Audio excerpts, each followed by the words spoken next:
Gift নিয়ে আসছে। সে জমা দেওয়ার সময় চিন্তা করছে 2000 টাকা উসুল করতে হবে, এখন খাইতে বসছে, একবার বস্তু দিয়ে এরপর বারবার শুধু ঝোল দিয়ে বিদায় দেন, তার তো চান্দি গরম হবেই। সে তো আপনার এখানে ইনভেস্ট করছে, এটা তো ব্যবসা। আপনার যেরকম ধান্দা তারও কি ধান্দা। পৃথিবীর কোন দেশে এই নোংরা নিয়ম আছে আমি জানি না, তবে আমাদের দেশে আছে। আমরা জানি রেস্টুরেন্টে এটা হয়, রেস্টুরেন্ট, ভাড়া বিনিময়ে আরাম,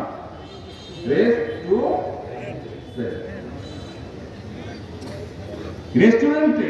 হোটেলে ভাই নিয়ম, আমাদের দেশে বেশিরভাগ হোটেলের নিয়ম হলো আগে খায়, নর্মাল হোটেলগুলো আগে মানুষ খায়, যাওয়ার সময় ক্যাশে টাকা দিয়ে। আর বিয়ের বাড়ি, খাতনা, এগুলোকে আমরা এমন একটা ন্যাক্কারজনক ব্যবসায় বানাইছি যে এখানে আগে দিয়ে তারপর ঢোকা লাগে। কপালে কি গোস্ত আছে না ঝোল আছে, চিনি সাইজ কি আপনি জানেন না, মাগার 2000 টাকার গিফট টাকা দিয়া গেটে ঢোকার সময় নাম লেখা তারপর ঢুকতে হবে। আমি এটাকে নাম দিয়েছি চাঁদাবাজি। ডাকাত রাস্তা ডাকাতি করার সময় একটা ছুরি হাতে রাখে, একটা পিস্তল রাখে। বিয়ে এবং খাতনার অনুষ্ঠানেও চাঁদাবাজি হয়, এখানেও ডাকাতি হয়। পার্থক্য এটুকু যে এখানকার ডাকাতরা চেয়ার টেবিল নিয়ে বসে।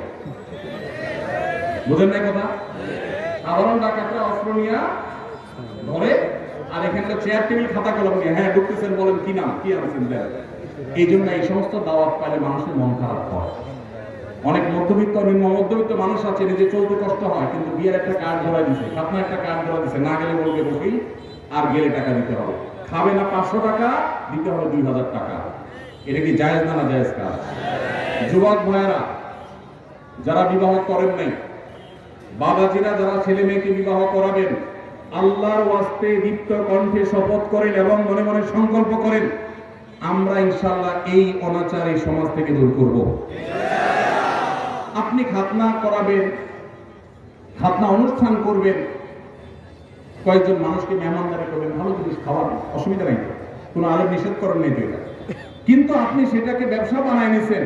আপনার যদি খাবারের ব্যবসা করার এত প্ল্যানই থাকে, এই দাওয়াতের নামে নাটক না করে আপনি রেস্টুরেন্ট খুলে বসেন, খানা বেচবেন, 500 টাকার খানা খাওয়াবেন, হাদিয়া নেবেন 2000।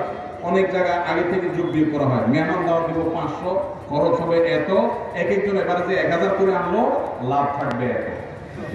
এটা কি ব্যবসা না? ব্যবসা না। এই ব্যবসার অনুষ্ঠান করতে আমাদের লজ্জা হওয়া উচিত। যুবক ভাইরা বিয়ের কার্ডে লিখে দিবেন, অনেক জায়গায় অনেক যুবকরা শুরু করেছে, আমি দেখেছি মাশাআল্লাহ, বিয়ের কার্ডে লিখে দিবেন বিবাহ একটি সামাজিক অনুষ্ঠান এবং একটি ইবাদত, একটি আমল। অতএব আমার এই বিবাহে আপনি এসে আমাদের ধন্য করবেন, অনুগ্রহ করে কোনো উপহার উপঢৌক আনবেন না, আনলে সেটা গ্রহণ করার ব্যবস্থা থাকবে না। কলিজা আছে? কার কার কলিজা আছে হাত তুলে দেখি। আল্লাহ আমাদের তৌফিক দান করুন। ভাইরা আমার, যৌতুক এই সমাজের বুকে চেপে থাকা একটা জগদ্দল পাথর ছিল। এই মাহফিলের মঞ্চ থেকে, মসজিদের মিম্বর থেকে উলামায়ে কেরাম যৌতুককে এই দেশে জাদু করে পাঠিয়ে দিয়েছেন।